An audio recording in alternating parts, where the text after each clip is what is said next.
TDAH, gente, muita gente ainda tem dúvidas sobre o significado destas siglas. O transtorno do déficit de atenção com hiperatividade. É um transtorno que tem causas genéticas, ambientais e biológicas, que geralmente manifesta-se na infância e é difícil de diagnosticar, viu? Por isso eu falei ainda há pouco, tem tanta criança que foi rotulada, tanta criança que perdeu interesse pela escola porque não foi diagnosticada da forma correta. E olha, já que tem uma combinação de grandes sintomas, a gente precisa de muita informação. E com informação você vai perceber que não é impossível conviver com TDAH e que há várias formas de melhorar o seu bem-estar ou o bem-estar da pessoa que você ama, ter mais qualidade de vida e saúde emocional. Para nos falar sobre esse assunto, hoje a gente recebe o médico Dr. Thiago Lopes Dutra. Seja muito bem-vindo.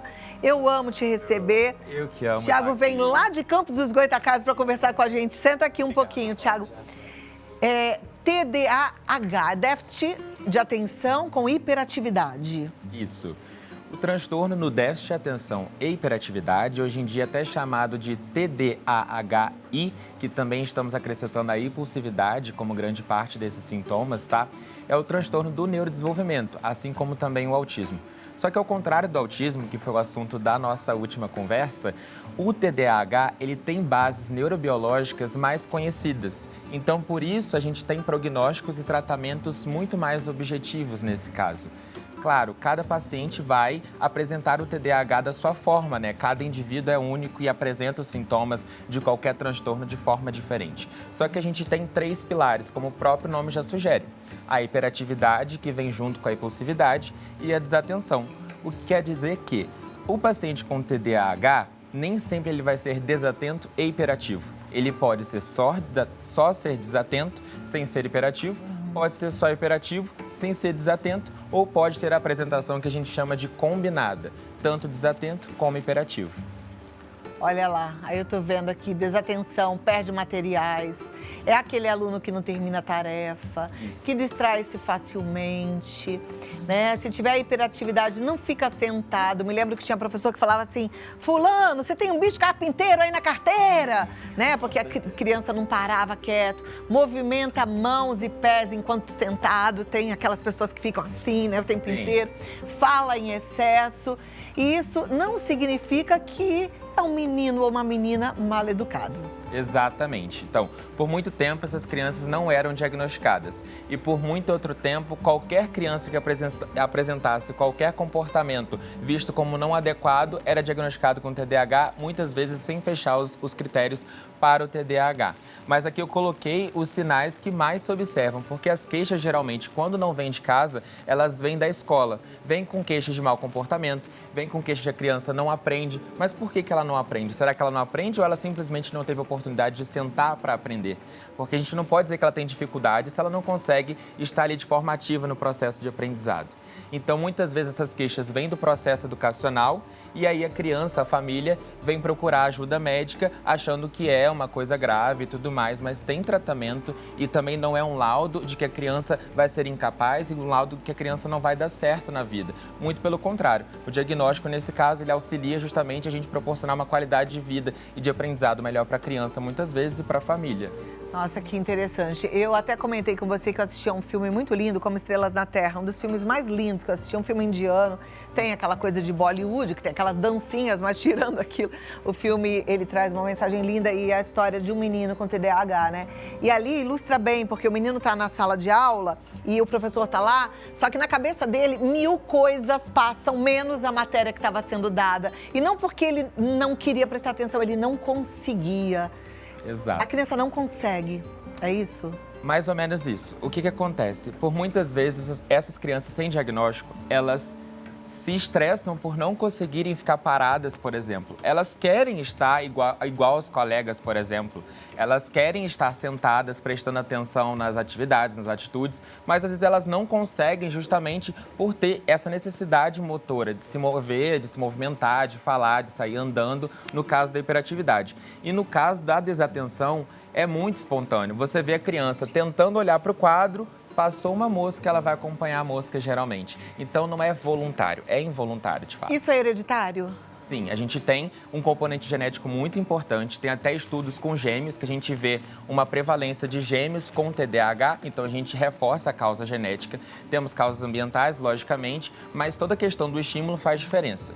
Então, muitas vezes a criança não tem nem TDAH, às vezes a criança tem falta de um ambiente que realmente cria um interesse, né? Porque criança tem interesses específicos, tem interesse por coisa que gera curiosidade delas. Então, se ela também não tem um mínimo de estímulo, ela não vai prestar atenção naquilo, obviamente. Uma coisa que eu penso que dificulta muito a qualidade de vida da criança que tem TDAH é esse estigma assim, mas não presta atenção na sala de aula, mas quando o assunto interessa, presta.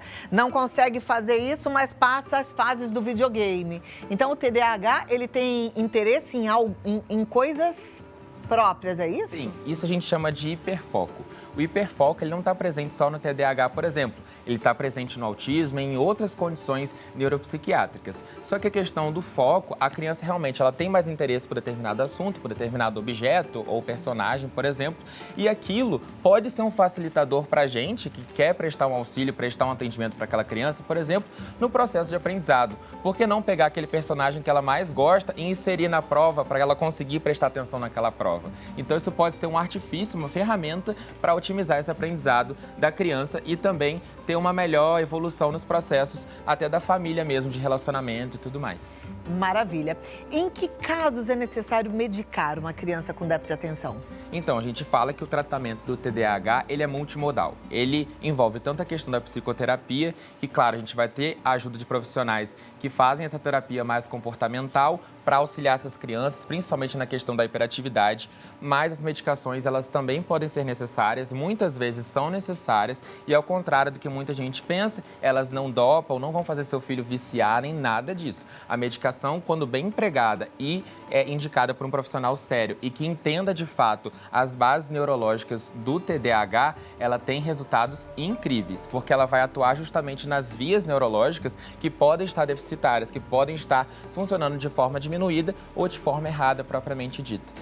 A gente tem áreas no nosso cérebro, no nosso sistema nervoso, que podem estar funcionando mais lentamente, podemos dizer assim, não precisa entrar tão a fundo, e temos substâncias, que são os neurotransmissores, que são substâncias químicas lá na nossa cabecinha que passam uma série de sinais, e uma delas é o processo de atenção e foco e de se manter parado. Então, quando isso está alterado, a medicação vai atuar justamente aí. Porque a turma manda, participa e a gente fica tão feliz, porque aí o programa fica feito sob medida, né, para você. Então, pode liberar aqui, produção. A primeira diz, eu acredito ter TDAH e tenho ejaculação precoce. Existe alguma relação entre os dois? Qual é a melhor recomendação para tratar os dois? Bom, o TDAH, muitas vezes, ele pode não estar sozinho, ele pode ter comorbidades. Uma delas, por exemplo, os transtornos do humor, dentre eles a ansiedade. Então, quando a gente tem ansiedade, pode ser um fator envolvido na ejaculação precoce. Não tem um tratamento único que vai tratar os dois, obviamente, deve ser avaliado caso a caso. Nesse caso, a gente não pode dizer para não saber a origem, a gênese da ejaculação precoce, mas pode ter alguma relação de ter algo a mais além do TDAH. Perfeito. Próxima pergunta.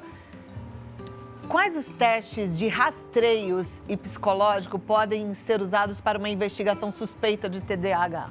Boa, excelente pergunta. Para fechar o diagnóstico, a gente tem uma série de escalas, a mais utilizada é a SNAP, tá? Essa escala tem 18 critérios, 9 para desatenção e 9 para impulsividade e hiperatividade. A criança, ela precisa fechar pelo menos 6 desses critérios e ela precisa fechar 6 desses critérios por pelo menos 6 meses consecutivos. Então não adianta aquela criança que só fica agitada por um período, separação dos pais. Isso precisa durar pelo menos 6 meses e também precisa aparecer antes dos 12 anos para a gente ter certeza que aquilo é um quadro de TDAH.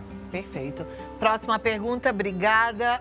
Vicente Costa. Minha neta tem esse problema e apesar da mãe dela ser psicóloga, a mesma não tem muita paciência com ela. O que fazer?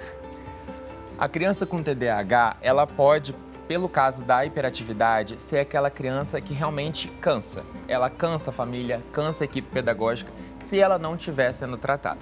Quando ela está sendo tratada, a melhora é visível. Um tratamento completo traz uma melhora visível. Provavelmente, nesse caso, o tratamento pode não estar sendo feito de forma eficaz e, além de tudo, a gente tem algumas ferramentas para os pais. Algumas dicas, por exemplo, para a gente que tanto trabalha ou para os pais e famílias de pessoas com TDAH é: primeiro, seja breve no que você quer falar. Se você quer que a criança preste atenção em alguma mensagem, não adianta você falar por meia hora, faz isso, faz aquilo.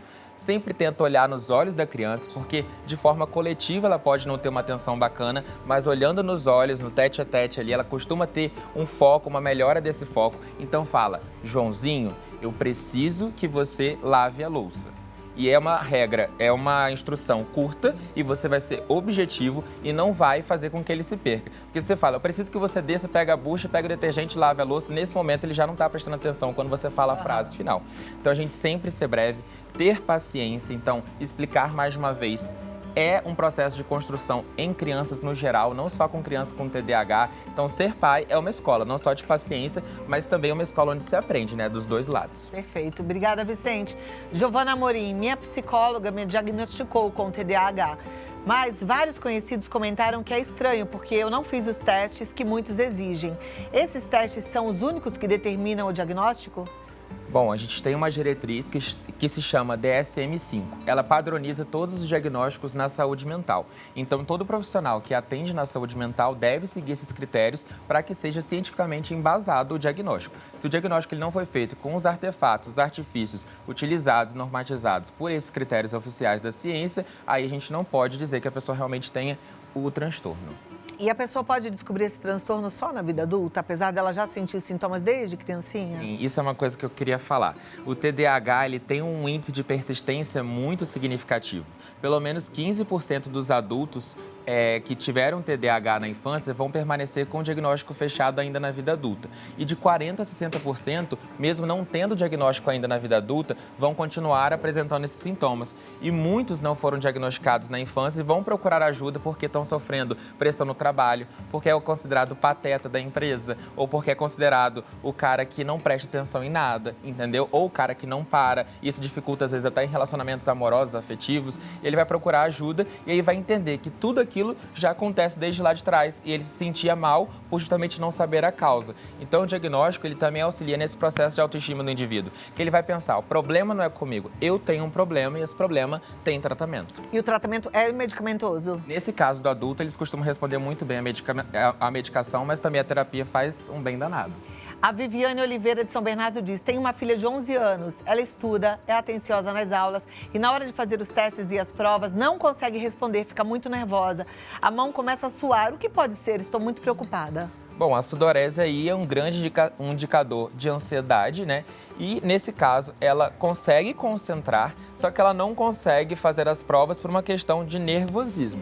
Daí a gente tem que investigar justamente um transtorno de ansiedade. O transtorno de ansiedade generalizado, por exemplo, é algo que também acomete crianças, embora muita gente não acredite. Olha lá. Obrigada, viu, Viviane? Bom levar para fazer essa investigação, então, pensando nessa possibilidade. Jaqueline diz: meu filho tem toque e TDAH, usa Neuleptil, Respiridona e ácido valproico. Ele tem 6 anos e meio, com a medicação fica agitado, correndo e gritando. Ritalina ajudaria? Neuleptil, Respiridona e ácido valproico. Bom, esse caso, eu não gosto de falar sobre drogas assim ao vivo, tá? Porque uma coisa é o que eu leio e outra coisa é o que o profissional observou na criança. Então, essa agitação a gente precisa ter certeza que não tem outra causa, até uma causa orgânica, tá? Porque a gente fala de transtornos comportamentais, mas o indivíduo ele é um todo. Então, ele não é só cabeça, ele tem outros órgãos que podem estar acometidos por algum outro quadro que esteja causando essa agitação ou até mesmo uma questão sensorial, se ele tem algo além de toque e TDAH. Nesse caso, a Ritalina, que é o nome comercial do metilfenidato. Metilfenidato é medicação padrão ouro no tratamento do TDAH especificamente. A gente também tem outras drogas mais novas, mais modernas. A lisdexanfetamina é uma delas, mas eu não posso afirmar que nesse caso ajudaria. Se ele tiver TDAH, a medicação de escolha isoladamente seria a Ritalina, que é o metilfenidato. Ok. Próxima pergunta da Fátima Regina. Quase sempre estou assim, com dificuldades de concentração, às vezes agitada e principalmente sem paciência com algumas coisas. Pode ser TDAH? Pode sim.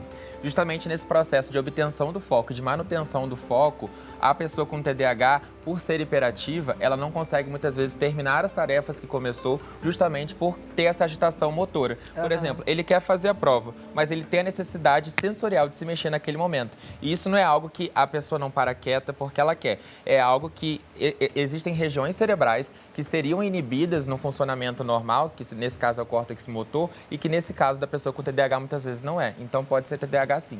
Bom, vamos lá para a gente fechar esse bate-papo, porque eu penso sempre assim, na nossa missão, né? Sim. E tem gente que não tem acesso a essa informação e está ouvindo pela primeira vez agora. Que é aquele filho que está rotulado, que o pai tem vontade de dar uma surra por dia, né? Pode ter um transtorno como esse. Eu queria que você desse aí um fechamento para ajudar essas famílias.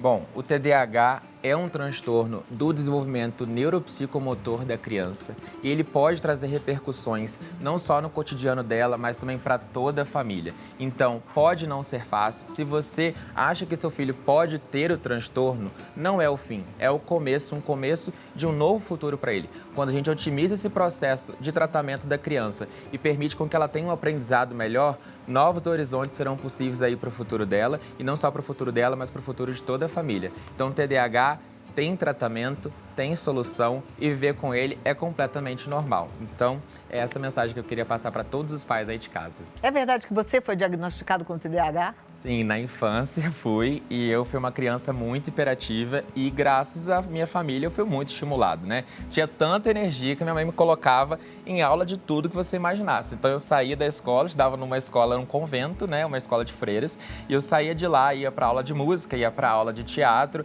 e eu utilizava aquela minha hiperatividade para coisas produtivas e coisas que eu tinha interesse. E isso me possibilitou várias coisas e eu consegui aprender a conviver com TDAH, consegui fazer minha faculdade, não tive nenhum atraso e prejuízo por conta disso. Então, o estímulo ele é essencial e faz toda a diferença. Muito bom.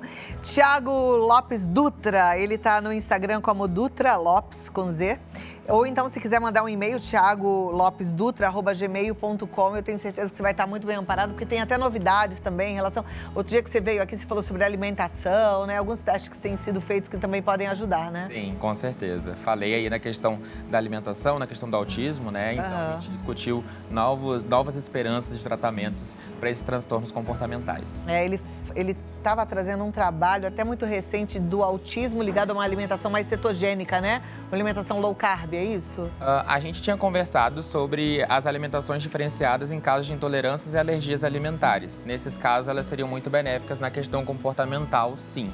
Mas na questão em que a criança não tem nenhuma intolerância à alergia, talvez seja restritiva demais. Então, entendi. São estudos novos aí chegando. Maravilha. Muito obrigada, muito bom recebê-lo. Prazer. E até a próxima. Agora a gente Muito pode se obrigada. abraçar aqui, Graças né? a Deus, né, Thiago? Tudo Muito de bom, viu? Obrigado.